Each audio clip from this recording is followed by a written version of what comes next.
ربنا وتقبل دعاء.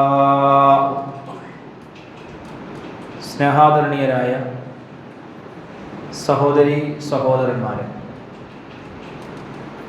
വിശുദ്ധ റമദാൻ മാസം ജീവിതത്തിൻ്റെ മുഴുവൻ മേഖലകളെയും ശുദ്ധീകരിക്കാൻ അല്ലാഹു സുബ്ഹാനഹു വ തആല നൽകിയ അവസരമാണ്. വളരെ വേഗത്തിലാണ് റമദാനിൻ്റെ ഓരോ ദിനരാത്രങ്ങളും നമ്മിൽ നിന്ന് കൊഴിഞ്ഞു പോകുന്നത്. ഖിയാമത്ത് നാളിൻ്റെ അടയാളമായി റസൂലുള്ളാഹി സ്വല്ലല്ലാഹു അലൈഹി വസല്ലമ പറഞ്ഞതും കാലം വേഗത്തിൽ സഞ്ചരിക്കും എന്നാണ്. മാസങ്ങൾ ആഴ്ചകളും, ആഴ്ചകൾ ദിവസങ്ങളും, ദിവസങ്ങൾ മണിക്കൂറുകളും മിനിറ്റുകളുമായി വേഗത്തിൽ അത് സഞ്ചരിക്കും. അപ്പോൾ നമുക്ക് ലഭിക്കുന്ന അവസരങ്ങളെ നാം എങ്ങനെയാണ് ഉപയോഗപ്പെടുത്തുക എന്നുള്ളത് സ്വയം ഒരു അവലോകനത്തിന് തയ്യാറാകേണ്ടതുണ്ട്.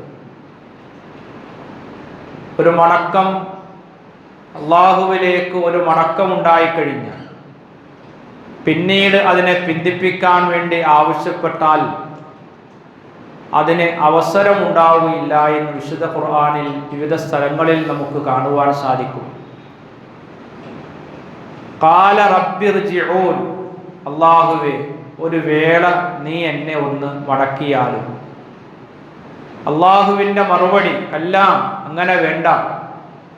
ഇന്നഹാ കലിമത്തുൻ ഹുവ ഖായിലുഹാ, അത് ഒരു അവസരം മാത്രമാണ്, അത് നീ പറഞ്ഞുകൊണ്ടേയിരിക്കും. നമ്മുടെ സമൂഹത്തിൽ അനാരോഗ്യാവസ്ഥയിൽ വന്ന് ICUവിലൊക്കെ കിടന്ന് വീണ്ടും ജീവിച്ചു വന്ന ഒരുപാട് മനുഷ്യനെ കാണാൻ സാധിക്കും. അപ്പോൾ ഈ ICUവുമായി ബന്ധപ്പെട്ടുകൊണ്ട് ഒരു അച്ഛൻ തമാശയായിട്ട് പറഞ്ഞത് നമ്മുടെയൊക്കെ സോഷ്യൽ മീഡിയയിൽ കാണാൻ സാധിക്കും. ICU എന്ന് പറഞ്ഞാൽ ദൈവമേ ഞാൻ നിന്നെ കാണുന്നു എന്നാണ്. അതായത് ICUവിൽ ഒരാൾ പ്രവേശിച്ചാൽ ചിലപ്പോൾ അയാൾ അള്ളാഹുവിലേക്ക് മടങ്ങും എന്നതാണ് ICU എന്നൊക്കെയുള്ള ആ സമയത്ത് സൂചിപ്പിക്കുന്നത്. അങ്ങനെ അതിലെല്ലാം പ്രവേശിപ്പിച്ച് വീണ്ടും ജീവിതത്തിലേക്ക് തിരിച്ചു വന്ന ഒരുപാട് മനുഷ്യന്മാരുണ്ട്. അത് ഒരു അവസരമാണ്. അതിനെ അയാൾ വീണ്ടും നന്മയിലേക്ക് തിരിച്ചു കൊണ്ടുവരാനാണ് പ്രേരിപ്പിക്കേണ്ടത്. അപ്പോൾ അല്ലാഹു സുബ്ഹാനഹു വ തആല നൽകിയ ഈ അവസരങ്ങളെ, കഴിഞ്ഞുപോയ സമയങ്ങളെ എങ്ങനെ ഉപയോഗപ്പെടുത്തുവാൻ സാധിച്ചു എന്നത് നാം ശ്രദ്ധിക്കേണ്ടതാണ്. അതിൽ ഒരു മുസ്ലിമിൻ്റെ ജീവിതത്തിലെ ഏറ്റവും നിർബന്ധമായ ശ്രേഷ്ഠമായ കർമ്മമാകുന്നു നമസ്കാരം. ആ നമസ്കാരം ഈ റമദാനിൽ കുറ്റമറ്റ രൂപത്തിൽ നിർവഹിക്കുവാൻ എനിക്ക് കഴിഞ്ഞിട്ടുണ്ടോ എന്നത് നാം സ്വയം ഒരു പരിശോധന നടത്തേണ്ടതുണ്ട്. ജാഅ റജുലുൻ ഇലൻ നബിയ്യി സ്വല്ലല്ലാഹു അലൈഹി വസല്ലമ ഫഖാൽ, ഒരാൾ അല്ലാഹുവിൻ്റെ റസൂലിൻ്റെ അടുക്കൽ വന്നിട്ട് ചോദിച്ചു, അയ്യുൽ അഅമാലു അഫ്ളൽ, കർമ്മങ്ങളിൽ വെച്ച് ഏറ്റവും ശ്രേഷ്ഠമായത് എന്താണ്? നബി സല്ലല്ലാഹു അലൈഹി വസല്ലം മറുപടി പറഞ്ഞു, അസ്സലാത്തു ലി വഖ്തിഹാ, നമസ്കാരം അതിൻ്റെ സമയത്ത് നിർവഹിക്കലാകുന്നു എന്നാണ്. സുമ്മ അയ്യുൽ, പിന്നെ എന്താണ് റസൂലേ? അൽ ബിർറുൽ വാലിദൈൻ, മാതാപിതാക്കൾക്ക് പുണ്യം ചെയ്യലാകുന്നു. ഖാല സുമ്മ അയ്യുൻ, പിന്നെ എന്താകുന്നു റസൂലേ? അൽ ജിഹാദു ഫീ സബീലില്ലാഹി, അല്ലാഹുവിൻ്റെ മാർഗത്തിലുള്ള ധർമ്മസമരമാണ്. അപ്പൊ ഇവിടെ മാതാപിതാക്കളോട് നന്മ ചെയ്യാനുള്ള പ്രേരണ നമസ്കാരങ്ങൾക്ക് ശേഷമാണ് പറഞ്ഞിട്ടുള്ളത്. സാമൂഹികമായ മേഖലയുടെ ഇടപെടൽ പറഞ്ഞതും നമസ്കാരത്തിന് ശേഷമാണ്. ഈ ആദ്യം പറഞ്ഞ കർമ്മത്തെ നന്നാക്കുമ്പോൾ മാത്രമാണ് അതിന് ശേഷം പറഞ്ഞതിനോടൊരു താല്പര്യം ഉണ്ടാകാനുള്ള സാധ്യത ഉണ്ടാകുന്നുള്ളൂ. അതുകൊണ്ട് ഓരോ മാതാപിതാക്കളും ശ്രദ്ധിക്കേണ്ടത്, തങ്ങളുടെ മക്കൾ നമ്മെ അനുസരിക്കാൻ, അല്ലെങ്കിൽ നമുക്ക് അനുസരിച്ച് നമ്മെ ഇഷ്ടപ്പെടാനുള്ള അവസരം ഉണ്ടാകണമെങ്കിൽ അവരെ ആരും കൊണ്ടുവരേണ്ടത് നിർബന്ധമായ ഒരു അമലിലേക്കാണ്. അതാണ് സ്വലാത്ത്. പ്രവാചകൻ സല്ലല്ലാഹു അലൈഹി വസല്ലം പറഞ്ഞു, മുറു ഔലാദകും ബിസ്സലാത്തി സബ്ഇ സിനീൻ, നിങ്ങൾ നിങ്ങളുടെ മക്കളോട് 7 വയസ്സ് മുതൽ നമസ്കാരത്തെക്കുറിച്ചുള്ള കൽപ്പന കൊടുത്തുകൊണ്ടിരിക്കണം. 7 വയസ്സാകുമ്പോൾ നമസ്കരിക്കണമെന്നിടത്തേക്ക് വരണം. അങ്ങനെ വരണമെങ്കിൽ എന്ത് വേണം? ആ നമസ്കാരത്തിൻ്റെ അനുകരണം മാതാപിതാക്കളിൽ നിന്ന് അവർക്ക് ലഭിക്കുന്ന ഒരു സാഹചര്യം ഉണ്ടാകണം. ഇപ്പം ഇന്ന് ലഹരിയും മയക്കുമരുന്നും ഇതൊക്കെയായി ബന്ധപ്പെട്ട് കൗമാരം, ന്യൂ ജനറേഷൻ, കുട്ടികൾ പ്രശ്നം ഒക്കെ അവിടെയാണ്. പക്ഷെ പഠനം മനസ്സിലാക്കുന്നിടത്ത് അവരല്ല യഥാർത്ഥത്തിൽ കുറ്റക്കാർ. എന്തുകൊണ്ട് ഈ മക്കൾ ഈ അവസ്ഥയിലേക്ക് വരുന്നു എന്നതിൻ്റെ കാരണത്തിൻ്റെ പ്രധാനപ്പെട്ട ഒരു ഭാഗം മാതാപിതാക്കളുമായി ബന്ധപ്പെട്ടുകൊണ്ടാണ്. ഇപ്പം ഞാനൊക്കെ ഒരു അധ്യാപകൻ എന്ന നിലക്ക് വളരെയധികം ക്രൂര പെരുമാറ്റങ്ങളിലേക്ക് വരുന്ന കുട്ടികളുടെ അവസ്ഥയെ സംബന്ധിച്ച് മനസ്സിലാക്കിയെടുത്ത് ആ കുട്ടികളുടെ മാതാപിതാക്കളിൽ ഭൂരിഭാഗവും ഡൈവോഴ്സായി കഴിയുന്നവരാണ്. ഒന്നത്. അപ്പോൾ ഈ കുട്ടികൾക്കുള്ള കാരുണ്യം, സ്നേഹം കിട്ടാതെ വരുന്ന ഒരു സമൂഹം. രണ്ടാമത്തേത്, വൈകുന്നേരങ്ങളിൽ മദ്യപിച്ച് വീട്ടിലേക്ക് വന്ന് വഴക്കുണ്ടാക്കുന്ന അച്ഛനെ കണ്ടുകൊണ്ട് ആ അച്ഛൻ്റെതായ അവസ്ഥയിൽ നിന്ന് വരുന്ന ഒരു കുട്ടി. ഇവൻ എങ്ങനെയാണ് യഥാർത്ഥത്തിൽ ഒരു നല്ല അവസ്ഥയിലേക്ക് പോകാൻ സാധിക്കുക? അവിടെ ആ ഒരു കുട്ടിയുടെ ജീവിതാവസ്ഥയെ സ്വാധീനിക്കുന്നിടത്ത് മാതാപിതാക്കൾക്ക് അതിൻ്റെതായിട്ടുള്ളൊരു റോളുണ്ട്. ആ റോളാണ് ഇസ്ലാം പഠിപ്പിച്ചത്. നിങ്ങൾ നിങ്ങളുടെ മക്കളോട് 7 വയസ്സ് മുതൽ നമസ്കാരത്തെക്കുറിച്ചുള്ള കൽപ്പന കൊടുക്കണം. വളിരിബുഹും അലൈഹ അല അശ്റസിനീൻ, 10 വയസ്സായിട്ട് കുട്ടി നമസ്കരിക്കുന്നില്ല എങ്കിൽ അവനെ അടിക്കണമെന്ന് പറഞ്ഞിട്ടുണ്ട്. കുഞ്ഞുങ്ങളോട് കാരുണ്യവും സ്നേഹവും പഠിപ്പിച്ച റസൂലുള്ളാഹി സ്വല്ലല്ലാഹു അലൈഹി വസല്ലം കുഞ്ഞുങ്ങളോട് ശിക്ഷണ നടപടി സ്വീകരിക്കാൻ പറഞ്ഞ ഒരേ ഒരു വിഷയം നമസ്കാരത്തിന്റെ കാര്യത്തിൽ മാത്രമാണ്. അപ്പോൾ ഈ കുട്ടികൾ എവിടെ? നോമ്പ് തുറയുടെ സമയത്ത് ഏകദേശം 100-150ഓളം കുഞ്ഞുങ്ങൾ അൽഹംദുലില്ലാഹ് നമ്മുടെ പള്ളിയിൽ വന്നു. അത് നമ്മെ സംബന്ധിച്ചിടത്തോളം ഒരു നല്ല ഒരു സാഹചര്യമാണ്. പണ്ഡിതന്മാര് പറഞ്ഞത്, ഒരു സമൂഹത്തിൽ ശൈശവത്തിൻ്റെതായിട്ടുള്ള അലയൊലികൾ ഉണ്ടാകുന്നില്ല എങ്കിൽ ആ സമുദായത്തിന് ഭാവിയില്ല എന്ന് വെച്ചാൽ കുഞ്ഞുങ്ങളാരും പള്ളിയിൽ വരുന്നില്ല, ഓടിക്കളിക്കുന്നില്ല, ബഹളമില്ലാത്ത അവസ്ഥയാണ് എങ്കിൽ ആ സമുദായത്തിന് ഭാവിയില്ല. അവിടെ അൽഹംദുലില്ലാഹ് നമുക്ക് സമാധാനമുണ്ട്, കുഞ്ഞുങ്ങൾ വരുന്നുണ്ട്, അവർ കളിക്കുന്നുണ്ട്, ഒച്ചയിടുന്നുണ്ട്, ബഹളമുണ്ടാക്കുന്നു, ഒക്കെ അങ്ങനെ ആയിരിക്കാം. പക്ഷെ അവിടെ മനസ്സുകളിലേക്ക് ഒരുപക്ഷെ ഇത് ഇറങ്ങിക്കിട്ടിയാൽ അൽഹംദുലില്ലാഹ് രക്ഷപ്പെടുകയാണ്. 2005 നമ്മൾ ഈ പള്ളിയുടെ ആരംഭം കുറിക്കുന്നത്.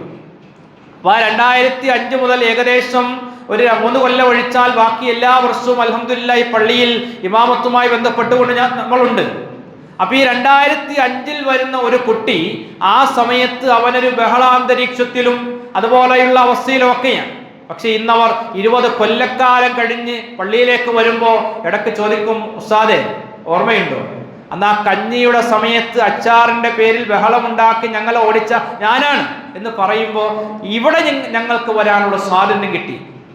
അതാണ് ഇതിലേക്ക് വരാൻ പ്രേരിപ്പിച്ചത്. എന്ന് വെച്ചാൽ ആ കുഞ്ഞുങ്ങളുടെ പ്രായത്തിനനുസരിച്ച് കൊണ്ട് അവരുടേതായിട്ടുള്ളതിനെ മനസ്സിലാക്കിക്കൊണ്ട് ഇടപെടാൻ സാധിക്കുക. പക്ഷെ അവർ അള്ളാഹുവിൻ്റെ ആരാധനാലയങ്ങളിലേക്ക് വരണം. ആ വരാനുള്ള വഴി തുറന്നു കൊടുക്കണം. അവിടെയാണ് ഒരു വിശ്വാസി എന്ന നിലക്ക് ഇബ്രാഹിം നബി അലൈഹി സ്വലാത്തു വസ്സലാമിന്റെ പ്രാർത്ഥന ഞാനും നിങ്ങളുമൊക്കെ നിർവഹിക്കണം. കുഞ്ഞുങ്ങൾ നമസ്കരിക്കാൻ വരണമെങ്കിൽ ഈ മക്കളുടെ മാതാപിതാക്കൾ നമസ്കരിക്കുക എന്നിടത്തേക്ക് ഇവർ വരണം. മദ്രസയിൽ പഠിക്കുന്ന കുട്ടികളുടെ രക്ഷിതാക്കളൊക്കെ ഇടയ്ക്ക് വന്നിട്ട് 7 വയസ്സായി 10ആയി നമസ്കരിക്കുന്നില്ല എന്നൊക്കെ പറയുമ്പോൾ രഹസ്യമായി അവരോട് ചോദിക്കുന്നൊരു ചോദ്യം, നിങ്ങളെങ്ങനെയാണ്?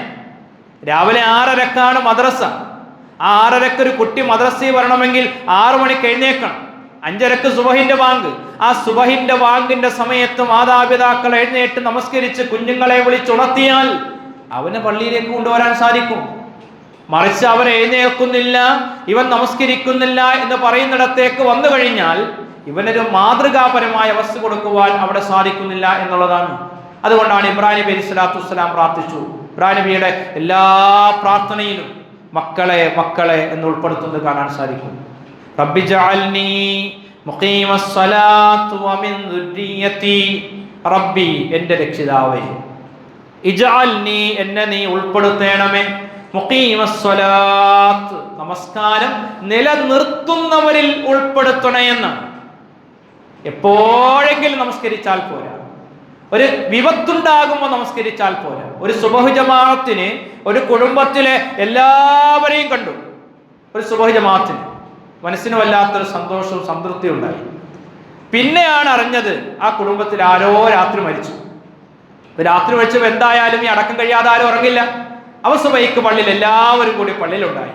പക്ഷെ ഇവര് കൃത്യമായി അള്ളാഹുവിന്റെ പള്ളിയിൽ അങ്ങനെ വന്നു പോവുകയാണെങ്കിൽ എന്തെല്ലാം ബർക്കത്താണ് ഉണ്ടാവുക. അപ്പൊ അവിടെ നമസ്കാരം എന്ന ഇസ്ലാമിലെ ഏറ്റവും ശ്രേഷ്ഠമായ ഒരു ഇബാദത്ത് അത് നഷ്ടപ്പെടുത്തി കളഞ്ഞാൽ മറ്റുള്ളവയിലെല്ലാം അതിന്റെ പരാജയങ്ങൾ ഉണ്ടാകും. അതാണ് സമുദായം ശ്രദ്ധിക്കേണ്ടത്. എന്തുകൊണ്ട് ഈ സമുദായം രക്ഷപ്പെടുന്നില്ല എന്നതിന്റെ കാരണം റസൂലുള്ളാഹി സ്വല്ലല്ലാഹു അലൈഹി വസല്ലമയുടെ അവസാന സമയത്ത് പറഞ്ഞ ഒറ്റ വാചകം ശ്രദ്ധിച്ചാൽ മതി. റസൂൽ സല്ലല്ലാഹു അലൈഹി വസല്ലം പറഞ്ഞു അസ്സലാത്ത് അസ്സലാത്ത്. എവിടെ? അവസാനം ശ്വാസം വലിക്കുന്ന സമയം റസൂലുള്ള പറയുകയാണ് അസ്സലാത്ത് അസ്സലാത്ത് അസ്സലാത്ത്. നമസ്കാരം നമസ്കാരം നമസ്കാരം. ഇദാ സ്വലഹ ഫഅസ്ലഹ. നമസ്കാരത്തിൽ നന്നായാൽ ബാക്കിയുള്ളവയിൽ എല്ലാറ്റിലും നന്നാകും. പെർഫെക്റ്റ് ആയൊരു നമസ്കാരം നിർവഹിച്ചാൽ ബാക്കി മേഖലകളിലെല്ലാം ശുദ്ധീകരിക്കും. അതിൽ പരാജയപ്പെട്ടാൽ, നമസ്കാരം ഒഴിവാക്കി പോയാൽ ബാക്കിയുള്ളവയിലെല്ലാം യഥാർത്ഥത്തിൽ അതിൻ്റെതായ അപകടാവസ്ഥ ഉണ്ടാകും. അതുകൊണ്ട് നമസ്കാരം എന്നത് ഒരു മുസൽമാന്റെ ജീവിതത്തിലെ പരമപ്രധാനമായ ഒരു ഇബാദത്താണ്. ആ ഇബാദത്ത് നിർവഹിക്കുന്നതോടുകൂടി എല്ലാവിധ തിന്മയിൽ നിന്നും അവനെ അകറ്റി നിർത്തുന്നു ശരിയായ ഒരു നമസ്കാരം. ഇന്ന സ്വലാത്ത തൻഹാ അനിൽ ഫഹ്ശാഇ വൽ മുൻകർ. തീർച്ചയായും നമസ്കാരം എല്ലാ മ്ലേച്ഛകരമായ വെറുക്കപ്പെട്ടതായ കാര്യത്തിൽ നിന്ന് അവനെ അകറ്റി നിർത്തുകയാണ്. ആ രൂപത്തിലേക്ക് നമ്മുടെ നമസ്കാരങ്ങളെ കൊണ്ടുവരാൻ വേണ്ടി ശ്രദ്ധിക്കണം. അത് നിലനിർത്തുന്നതിന് വേണ്ടി അള്ളാഹുവിനോട് പ്രാർത്ഥിക്കണം. ഇപ്പോൾ നമ്മൾ തറാവീഹ് നമസ്കരിച്ചു. തറാവീഹ് നമസ്കാരം അത് സുന്നത്ത് മുവക്കദില്ല. പക്ഷെ ആ തറാവീഹ് നമസ്കരിച്ച ഒരു വ്യക്തി ഇശാ നമസ്കരിക്കുന്നില്ല എങ്കിൽ തറാവീഹ് കൊണ്ട് അവന് സ്വീകാര്യതയില്ല. അത് ഇശാ അത് ഫർളായ വിഷയമാണ്. അതുപോലെ അത്താഴം കഴിക്കാൻ എഴുന്നേൽക്കുന്നു, അത്താഴം സുന്നത്താണ്. സുബഹി അവൻ നമസ്കരിക്കുന്നില്ല, അവന്റെ ആ അത്താഴം കൊണ്ട് പ്രയോജനമില്ല. അള്ളാഹുവിന് ഏറ്റവും ഇഷ്ടമുള്ളത് ഫർളായ കാര്യം നിർവഹിക്കുന്നതോടുകൂടിയാണ്. ഫർളില്ലാത്ത സുന്നത്തിന് അള്ളാഹുവിന്റെ ആവശ്യമില്ല. അതുപോലെ കുറേ ആളുകൾ നോമ്പ് പിടിക്കുന്നുണ്ട്. അപ്പൊ അവരെ കുറിച്ചൊക്കെ കേട്ടത് നോമ്പൊക്കെ പിടിക്കും പക്ഷെ നിസ്കരിക്കാറില്ല. ആ നിസ്കാരം ആവശ്യമില്ല. കാരണം ഇസ്ലാമിന്റെ അതിന്റെ ചവിട്ടുപടി ഉണ്ടല്ലോ, അതനുസരിച്ച് വന്നെങ്കിൽ അത് സ്വീകാര്യതയുള്ളൂ. ഒന്നെന്താ? ഷഹാദത്ത് ക്ലിയർ ആയെങ്കിലേ രണ്ടാമത് നമസ്കരിക്കാൻ പറഞ്ഞുള്ളൂ. അത് കഴിഞ്ഞാണ് സക്കാത്തും നോമ്പും ഒക്കെ വരുന്നത്. അതുപോലെ തന്നെ ആ നമസ്കാരത്തിന്റെ പ്രാധാന്യം സക്കാത്തിനോട് ചേർത്ത് പറയുമ്പോൾ അതിൻ്റെയും പ്രാധാന്യം മനസ്സിലാക്കിക്കൊണ്ടുവരിക. അതുകൊണ്ട് സഹോദരങ്ങളെ, റമളാൻ മാസം അള്ളാഹുവിന്റെ പള്ളിയിലേക്ക് വരാനുള്ള ഒരു മാനസികാവസ്ഥ നമുക്ക് നൽകി. അത് റമളാൻ കൊണ്ട് അവസാനിപ്പിച്ച് പോകുന്നിടത്തേക്ക് വന്നാൽ അത് നമുക്ക് സാക്ഷ്യം വഹിക്കുന്നില്ല. മറിച്ച് ആ റമളാനിൽ അള്ളാഹുവിന്റെ പള്ളിയിൽ വന്ന് നമസ്കരിക്കാൻ, ജമാഅത്ത് നമസ്കരിക്കാനുള്ള ഒരു മാനസികാവസ്ഥ ഉണ്ട് എങ്കിൽ, തന്നിട്ടുണ്ട് എങ്കിൽ അത് നിലനിർത്തിത്തരാൻ വേണ്ടി പ്രാർത്ഥിക്കണം. എന്റെ മക്കളെയും അള്ളാഹു എങ്ങനെ ആക്കി തീർക്കണം. നമ്മൾ മരിച്ചാൽ നമുക്ക് വേണ്ടി പ്രാർത്ഥിക്കേണ്ടത് മക്കളാണ്. പക്ഷെ ആ മക്കള് പള്ളിയിൽ വന്ന് നമസ്കരിച്ച് പ്രാർത്ഥിക്കുന്നില്ലെങ്കിൽ പിന്നെ അവന്റെ പ്രാർത്ഥന കൊണ്ട് അള്ളാഹുവിന്റെ അടുക്കൽ സ്വീകാര്യതയില്ല. അതുകൊണ്ട് നമസ്കാരം നിലനിർത്തുന്നതിന് വേണ്ടി ആത്മാർത്ഥമായി നമ്മൾ ദുആ ചെയ്യുക. റബ്ബി ജഅൽനി മുഖീമസ്സലാത്ത് വമിൻ ദുർരിയതി റബ്ബനാ വതഖബ്ബൽ ദുആ. അല്ലാഹുവേ, ഞങ്ങളുടെ പ്രാർത്ഥനയെല്ലാം സ്വീകരിക്കണം. ഇത് ഇബ്രാഹിം നബി അലൈഹി സ്വലാത്തു വസ്സലാം പ്രാർത്ഥിച്ച പ്രാർത്ഥനയാണ്. ആ പ്രാർത്ഥനയുടെ ഫലം മക്ക രാജ്യത്ത് നമ്മൾ കാണുന്നു. 24 മണിക്കൂറും ഇടതടവില്ലാതെ നമസ്കാരം നടന്നുകൊണ്ടിരിക്കുന്നു, പ്രാർത്ഥന നടത്തിക്കൊണ്ടിരിക്കുന്നു, സമൂഹത്തിന്റെ ഒഴുക്ക് ശക്തമായി വന്നുകൊണ്ടിരിക്കുന്നു. പ്രാർത്ഥനയുടേതായ റിസൾട്ടാണ് അവിടെ ലഭിക്കുന്നത്. അതുകൊണ്ട് ആത്മാർത്ഥമായ ദുആകൾക്ക് സ്വീകാര്യതയുള്ള സമയത്ത് അള്ളാഹുവിനോട് ആത്മാർത്ഥമായി ദുആ ചെയ്യുക. അള്ളാഹു സുബ്ഹാനഹു വ തആല നമ്മുടെ പ്രാർത്ഥനകളെല്ലാം നമ്മിൽ നിന്ന് സ്വാലിഹായ അമലായി സ്വീകരിക്കുമാറാകട്ടെ. അള്ളാഹുവിന്റെ അനുഗ്രഹത്താൽ റമളാനിന്റെ ഓരോ സമയത്തെയും നന്മയിൽ ഉപയോഗപ്പെടുത്തുവാൻ നമുക്ക് സാധിക്കുന്നുണ്ട്. ഇപ്പോൾ 2ാമത്തെ ഞായറാഴ്ചയാണ്. ഇഫ്താറിന്റെ ആ സമയത്ത് നമുക്കറിയാം 400-ലധികം ആളുകൾ വന്ന് നോമ്പ് തുറയുമൊക്കെയായി സഹകരിച്ചു. അപ്പോൾ അതിൻ്റെ പിന്നിൽ ഒരുപാട് ആളുകൾ ശരീരം കൊണ്ടും സമ്പത്ത് കൊണ്ടുമൊക്കെ ചെലവഴിച്ചിട്ടുണ്ട്. അവർക്കെല്ലാം അള്ളാഹു അർഹമായ പ്രതിഫലം ഈ ദുനിയാവിലും ആഖിറത്തിലും നൽകി അനുഗ്രഹിക്കുമാറാകട്ടെ. ഒരു സാമൂഹികമായ എല്ലാവരുടെയും പങ്കാളിത്തത്തോടുകൂടി ആകുമ്പോൾ അള്ളാഹുവിൻ്റെ ഒരു ഭവനവും അതിൻ്റെ പ്രവർത്തനങ്ങളും ഒക്കെ കുറ്റമറ്റ രൂപത്തിൽ നമുക്ക് മുന്നോട്ട് കൊണ്ടുപോകാൻ സാധിക്കും. ആ രൂപത്തിൽ ഇഫ്താറുകൾക്ക് വേണ്ടി വലിയ ഭാരം പറഞ്ഞത് ഒരു ഭാരവും നമ്മൾ മതത്തിൽ ഉണ്ടാക്കിയിട്ടില്ല. നമുക്ക് ചെയ്യാൻ കഴിയുന്ന കാര്യങ്ങളെ അള്ളാഹു നമ്മളോട് പറഞ്ഞിട്ടുണ്ട്. അതുകൊണ്ടൊരു നോമ്പ് തുറ, ഒരു പള്ളി പ്രവർത്തനം അതൊരിക്കലും ഭാരവാഹികൾക്ക് ഭാരമായി മാറാൻ പാടില്ല. അതുകൊണ്ടാണ് ഒരു ദിവസത്തേക്ക് 6000 നിശ്ചയിച്ചു. അത് 3 പേർക്ക് ഷെയർ ചെയ്തിട്ട് അതങ്ങനെ നിർവഹിച്ചു പോയാൽ അൽഹംദുലില്ലാഹ് പ്രയാസങ്ങളില്ലാതെ പള്ളിയുടെ പ്രവർത്തനങ്ങൾ, നോമ്പ് തുറയും അതുപോലെ സമൂഹ നോമ്പ് തുറയും ഒക്കെ നമുക്ക് മുന്നോട്ട് കൊണ്ടുപോകാൻ സാധിക്കും. അതൊന്നും ഒരിക്കലും നഷ്ടക്കച്ചവടമല്ല, മറിച്ച് നമ്മുടെ അക്കൗണ്ടുകളിലേക്ക് ഇരട്ടിയായി വന്നുകൊണ്ടിരിക്കുന്ന കാര്യങ്ങളാണ്. ആ രൂപത്തിൽ അതിലെല്ലാം പങ്കാളിത്തം വഹിക്കുന്ന എല്ലാവർക്കും അല്ലാഹു നിഅമത്തും ബറക്കത്തും പ്രദാനം ചെയ്യുമാറാകട്ടെ. എല്ലാവിധ പോരായ്മകളും ന്യൂനതകളും അല്ലാഹു സുബ്ഹാനഹു വ തആല വിട്ടുപുറത്ത് മാപ്പാക്കി തരുമാറാകട്ടെ. ദുനിയാവിലെ എല്ലാ മേഖലയിലും പടച്ച റബ്ബിനെ ഭയപ്പെട്ടുകൊണ്ട് നമസ്കാരം നിലനിർത്തുന്നവരിൽ നമ്മളെയും നമ്മുടെ മക്കളെയും ഉൾപ്പെടുത്തി അല്ലാഹു അനുഗ്രഹിക്കുമാറാകട്ടെ. റബ്ബനാ തഖബ്ബൽ മിന്നാ ദുആന ഇന്നക അൻതസ് സമീഉൽ അലീം വതുബ് അലൈനാ ഇന്നക അൻതത് തവ്വാബുർ റഹീം. ربنا آتنا في الدنيا حسنة وفي الآخرة حسنة وقنا عذاب النار. السلام عليكم ورحمة الله.